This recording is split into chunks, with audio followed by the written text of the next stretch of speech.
Welcome back to Art Practice ASMR. If you finished watching Evangelion, I'm sure you're looking for another show to start watching. So here are some anime that are pretty similar to Evangelion.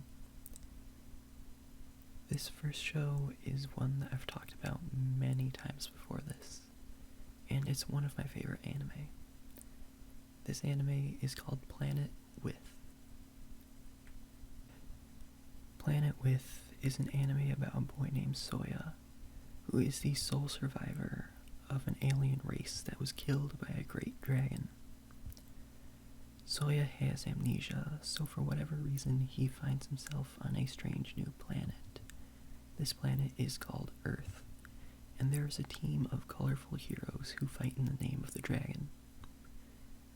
Soya teams up with a giant cat person and a maid, and he decides that it's his duty to seek revenge for his dead planet by killing this team of heroes. This show's connection to Evangelion won't be immediately apparent, and I'm gonna be honest, I noticed all of this stuff purely on coincidence. I wasn't recommended this show because it had any connection to Eva. It was just recommended to me because it was underrated. While I was watching Planet With, there were just certain scenes that gave me an Evangelion vibe to them. It was just the shot composition in them felt very typical of something you would see in any Evangelion episode. And then there were scenes that took place outside in the city, and it felt very much like the outside scenes in Tokyo 3. Just the layout of the city, and I know that's just typical of Japanese towns, but there was something more specific about this.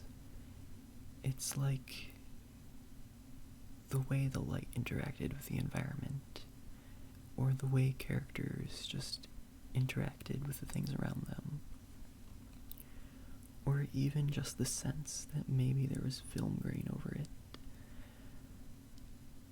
I don't really know what I'm saying with this. It would just kind of gave me a vibe in certain scenes. But don't get me wrong, I'm not recommending this just on a certain vibe I received. There are direct references to Evangelion in this anime, but it's still pretty obscure things that you might not even notice on your first watch of it. Luckily for you, I'm about to point them out. Unless you don't want to hear about it, then skip this, I guess. There are certain scenes that are direct references. There's a certain event that happens in this show that is very visually similar to the third impact in the end of Evangelion. It's just a kind of wash over the planet, and it looked so much like that sequence in the movie. And then there's a sequence, I think, that took place in the same episode, where the main character is giving a monologue, and after the monologue ends, the world wakes up from a slumber, and the way this is represented is very visually similar. And by visually similar, I mean, I think it was directly referencing the scene in the last episode of Eva, where Shinji realizes everything that he's realized, and the world just kind of opens up around him and becomes blue. I think they directly reference that there. I don't know if you can tell, but I'm really having a hard time enunciating, and I have no idea why. I keep trying to mispronounce words on accident. I hope this does not happen for the entire video. Maybe I should calm down, because I'm going to be honest, I am really excited by Planet With. It's an anime that I absolutely loved, but a lot of people had never heard about it, even when it aired in 2018. It was a show that flew under the radar, which is kind of crazy, because the show has so many things that make for a classic anime. a concept that isn't entirely new, but it made it new and original. The thing that I absolutely loved about Planet With is that the main character is the villain, and the villains of this show are the heroes. Soya's whole plan is to take down the people protecting Earth from alien invaders. And he's not even a villainous protagonist like Light from Death Note. Soya isn't even a sympathetic villain. He is the hero. It's just from other people's perspective. He's the villain also. And I think that was a very interesting stance that this show took. I don't think this is a spoiler at all, but you may consider it, so skip ahead again. This show's whole theme and lesson is that sometimes there are no villains. Sometimes people are just misunderstood. Or sometimes people are just kind of mean-spirited. Sometimes people have ideas that they can't entirely put out there in a way that other people can understand, and it leads them to become outcasts. And that's basically the entire theme of this show, is that you really need to understand other people. The villain of this show, the dragon, is someone who isn't even a bad person. He's just someone who closed himself off to the world so much that years and years of barriers that he guarded himself from other people with have turned him into something he isn't. And thematically, I really like this representation, and even as just a really cool sci-fi fantasy element, it was pretty awesome in the last few episodes, the way this was shown. And if you don't watch anime for all of these deep themes, this show does have things that you'll enjoy. This show is very colorful. It also has some of the best action sequences I've seen in a long time. And this show even uses CG animation for the fight scenes. But it's not really out of place, it just works. There are a lot of mecha anime that use CG that just kind of looks off, but not in Planet With. Like I said, it just works. The show also has pretty hilarious comedy that there's a chance you could have seen some clips from it before. The character I'm drawing right now is the mech form of a character named Sensei. And Sensei is a giant, weird, anthropomorphic purple cat. And in certain scenes, he's a wise character, and in other scenes, he's just a weird pervert. It's pretty funny and pretty well done. This show is one that just keeps getting bigger and bigger, and it's been compared to Gurren Lagann. I always feel like I say that title wrong. But it's always compared to that show, and how that show just kept getting bigger and bigger. And I think the way Mother's Basement described it is that Gurren Lagann gets bigger and bigger over the course of 25 episodes. But Planet With says, what if we did that in 12 episodes? And they totally do it, and it doesn't feel out of place at all. The pacing felt just fine to me. Even when they do time skips, it was just like, yep, here we are, this feels natural. This is a show that I really enjoyed, and I don't want to spoil it too much by talking about it, even though this is the third time I've talked about it in a video. So I highly recommend that you watch this, especially if it sounded interesting to you. You know, don't put it off, just watch it now. It's definitely worth it. And if you don't think it's worth it, then oops. At this point, I'm kind of just waiting for the next clip to start playing because I have nothing to say anymore. Let's go next clip.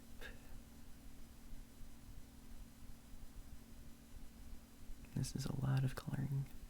Yep. There's Sensei. And here's the next clip. Thank God. This next anime is one that came out the same year as Planet With. This show is called Darling in the Franxx. Darling in the Franxx is an anime that takes place in the distant future, when humanity is brought to the brink of extinction by a race of biomechanical monsters called Klaxosaurs. Humanity holds themselves up in giant roaming cities called plantations, where their only line of defense are children bred specifically to pilot mechs called Franxx. Franxx are very unique in their design, where they can only be piloted by a male and female couple, a pistol and a stamen respectively. What I immediately need to praise this anime for is its animation and character design. This anime's animation is half done by Studio Trigger, known for Kill la Kill and Kisniver and other anime like that, and A1 Pictures, known for a ton of things like Sword Art Online and other things I'm totally not thinking of right now. But of course you must know that the animation is going to be brilliant and filled with intense sakuga. Talking about the character designs now, there is a ton of attention to detail put into these designs. The Franxx all have humanoid bodies, which I absolutely love in my mechs. It's something that I really loved Evangelion for having. But the mechs in Darling in the Franxx get even more humanoid than Eva, specifically in their faces, which actually take shape after the female pilots for each respective Franxx, which I thought was an interesting attention to detail.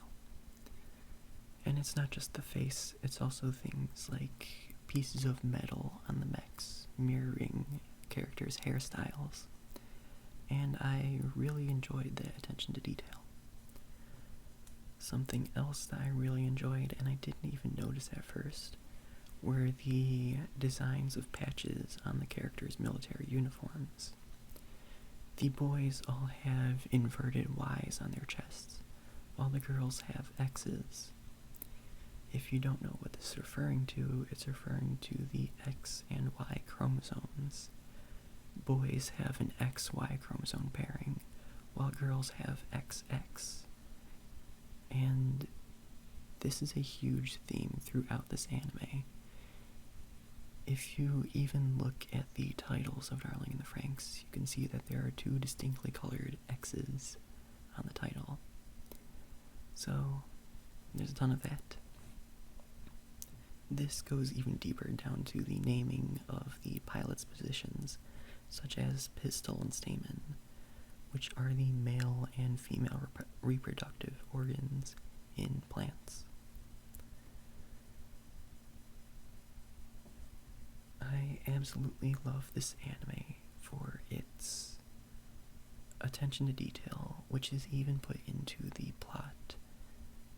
I absolutely recommend Darling in the Franxx if you loved the deep mystery of Eva and it's slowly unraveling throughout the course of the series, because Darling in the Franxx has a ton of that. A lot of mystery stems from the children's point of view, as they are kept completely ignorant from the world they live in. It's stuff like, why is the world an apocalyptic wasteland? But also even minor things, like the children have never seen babies before. They don't even understand what a baby is, really. Then there's stuff like, why do the children die so young? Why don't you ever see any children in the world that they live in? It's stuff like that that is very interesting and really sucks you in. if you enjoy deep themes that you need to pay attention for, this anime also has a ton of that. This anime has a ton of commentary on maturing, coming of age, and sexual awakening. It's kind of like how Eva had their themes of mental illness and depression.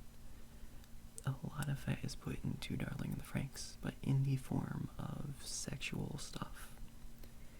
And it's not all throwaway jokes used in ecchi sequences. A lot of it is pretty deep and interesting. This anime also has a ton of political themes put into it, such as themes of social politics, like the declining birth rate in Japan, or the increased life expectancy of older generations in Japan, which has actually been creating a rift between older and younger generations. There's also a lot of political themes dealing with figureheads being false, and that your ruler isn't really who your ruler says they are, or having rich, powerful figures buying their way into politics and buying their influence. It's all things that are very relevant now, but unfortunately this stuff is very timeless.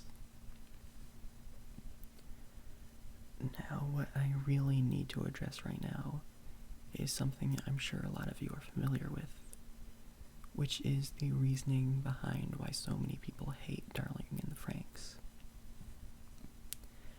Darling in the Franxx starts off at a really good pace. They slowly trickle in information as needed, and it does a really good job at building up the world. And then it kind of crescendos midway through the series at the episode 12, and it has a fantastic middle point. And then the next few episodes are very slow. And if you're watching anime for a very long time like me, you would know that that's not very uncommon. Sometimes when anime starts off really quickly, they kind of slow down in the middle, but quickly build up pace. And I was just watching this anime waiting for it to build up pace, and it just kind of never did. It never matched the way it was during the first 12 episodes. And then I'm going to have to cover something that gets into spoilers, so if you don't want to have Darling in the Franxx spoiled for me, just know that this anime starts off great and then goes into some questionable territory. If you don't think an anime needs a good ending to be a good anime, then I would absolutely recommend this. But if you think that the ending is paramount, then I actually do recommend just watching the first 12 episodes and then never watch the rest. You can still have an enjoyable time just doing that. Anyway, now into spoiler territory. Darling in the Franxx builds up an entire conflict that you are led to believe is going to be between the main children that you're following and a group of children called the Nines. You're supposed to believe that the children are led to believe that the Klaxosaurs are the real enemy, but in reality, the humans and this group called Ape are the enemy, and that the government are the bad people. And you watch the entire series expecting this huge battle to happen in the end. And then, out of nowhere, they introduce the real bad guy, and that the Klaxosaurs weren't the bad guy, and the government wasn't the bad guy. It was a group of aliens that had never been mentioned before are really the bad guy. And then the characters all inexplicably go to space and fight in a space war that lasts for the last 2 episodes. And while I did think that the last 2 episodes were okay, like they dug themselves into a hole, but they barely escaped it, it was still heavily disappointing and didn't meet any expectation that I really wanted for the end. A lot of people have blamed A1 Pictures for this horrible twist that should have never existed, but actually the fault is on the original writers at Trigger. A lot of people don't want to blame Trigger because Trigger is kind of the darling of the anime industry right now. A lot of otaku are, obsessed with Trigger and the shows that they put out, so they wouldn't believe that Trigger could do something poor like this. Poor, bad, whatever word I meant. But the reality is that Trigger really dropped the ball with this story, and a lot of people unfairly blamed A1 Pictures. But A1 Pictures just happened to pick up the reins on this anime because Trigger was actually working on their recent movie. So, if you keep all of this in mind when you watch the anime, hopefully you'll be able to enjoy it knowing that it does take a disappointing turn. But if that is too much for you, I completely understand it.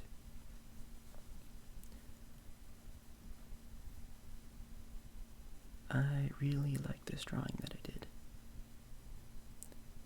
At this point, I'm not really sure if I have anything else I need to say about Darling in the Franxx. I'm also not entirely sure that everything I said covers what I meant to say. I just really hope that it makes sense when you watch this. Now we've moved on to the final anime of this list, another Trigger anime. This one is called ssss.gridman. I think I said all the S's.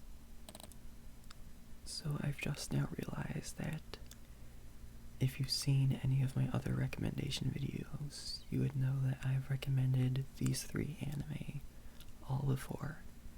And honestly, I think I've recommended them in the same video together. So, if that isn't a testament to their quality, then I don't know what is. Gridman is a fully animated entry into the Ultraman series. Ultraman is a series of live-action Japanese shows, very reminiscent to Kamen Rider or Power Ranger. Gridman focuses on a group of middle schoolers, I think, or high schoolers, I'm not certain. And one of them has the ability to summon a giant mech called Gridman. One day, giant kaiju just start showing up in the world, and the main character, whose name I've forgotten, has to pilot Gridman to take out these monsters. Luckily, he is aided by his trusty group of heroes, named the Neon Genesis Junior High students. And now you can immediately hear that there are a ton of references to Evangelion within Gridman. The Neon Genesis Junior High students are just one of them, but some of them are way less overt than that. This is an anime where I just kept getting an Eva-esque feeling from it. A lot of it is in the shot composition, or the colors, or just certain movements that the characters take. It's a lot of very minute details that if you've just binge-watched all of Evangelion, you'll totally get the same feeling out of this anime. This anime has a ton of beautiful animation and character design, as expected from a Trigger anime. This anime also has a lot of very interesting shot composition. Like I said, it's very Eva-esque, but there's some things that are wholly unique to this anime. This shot I'm drawing right now is actually one of my favorite parts of the show. There are these giant kaiju in Gridman that have the sole purpose of resetting the world. They will give people amnesia, and certain pieces of destruction will be completely fixed, all thanks to these giant, ever-present kaiju that most people never even see. there are just so many shots where you can see them, and I just love that detail of the world.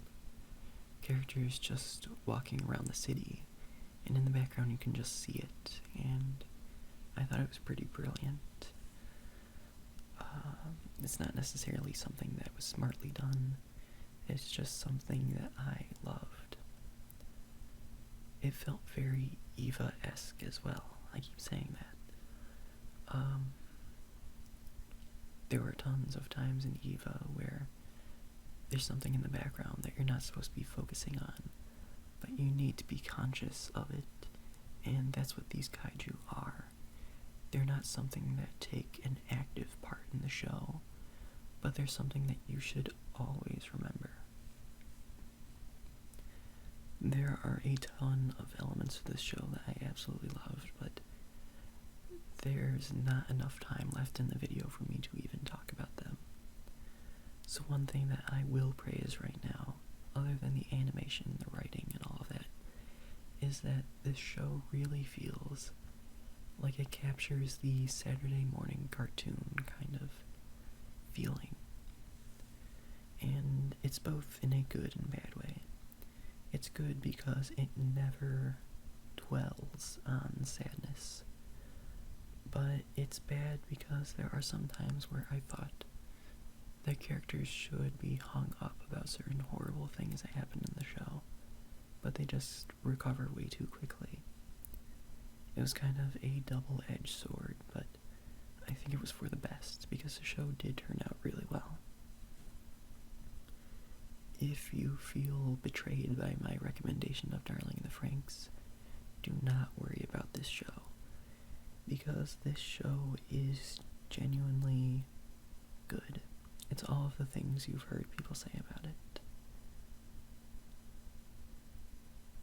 The show also has a ton of good utilization of CG animation, which is something I absolutely love to praise, because there have been so much poorly done CG sequences in other anime. And it's at this point that I've run out of things to say in this video.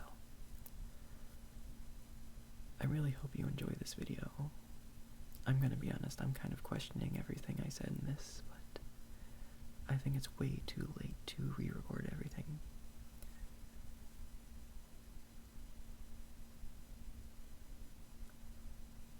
There aren't very many drawings I feel too strongly about in this video, but I do like my Franxx drawing, and in my other video I really liked my Fooly Cooly drawing. I think that was one of the best I've done in a while. One thing I do like about this drawing in particular is my attempt at shading, and also my attempt at building up a really cool sunset, or sunrise. I'm not entirely sure what it's supposed to be. I just found a screenshot of one of the beautiful scenes in Gridman, and decided to try to replicate it. If you could imagine, the actual scene is much more beautiful than what I've made. Anyway, I think the video is coming to an end now, so I want to say that if you like this video, then give it a like. If you want to see more, then subscribe. Thanks for watching, goodbye.